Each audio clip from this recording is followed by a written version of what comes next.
حضرت مسلم بن سبی رضی اللہ تعالیٰ عنہ کہتے ہیں کہ میں مسروق کے ساتھ ایک ایسے گرجے میں گیا جہاں حضرت مریم علیہ السلام کی مورتی رکھی ہوئی تھی۔ مسروق نے پوچھا، کیا یہ کسرا کی مورتی ہے؟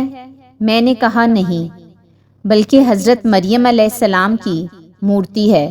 فرمایا، میں نے حضرت عبداللہ بن مسعود رضی اللہ تعالیٰ عنہ کو نبی صلی اللہ علیہ وآلہ وسلم کا یہ فرمان نقل کرتے ہوئے سنا ہے کہ قیامت کے دن سب سے زیادہ سخت عذاب تصویر ساز لوگوں کو ہوگا۔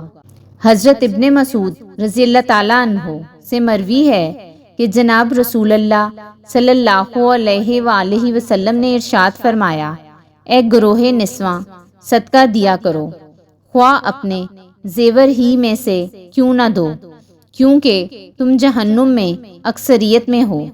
ایک عورت جو اونچی عورتوں میں سے نہ تھی کھڑی ہو کر کہنے لگی، یا رسول اللہ، اس کی کیا وجہ ہے؟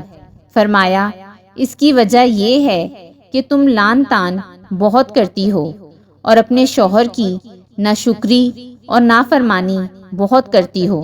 حضرت ابن مسعود رضی اللہ تعالیٰ عنہ سے مروی ہے کہ ایک شخص نے نبی صلی اللہ علیہ وآلہ وسلم کی خدمت میں حاضر ہو کر عرض کیا کہ فلاں شخص رات کو نماز سے غافل ہو کر سوتا رہا۔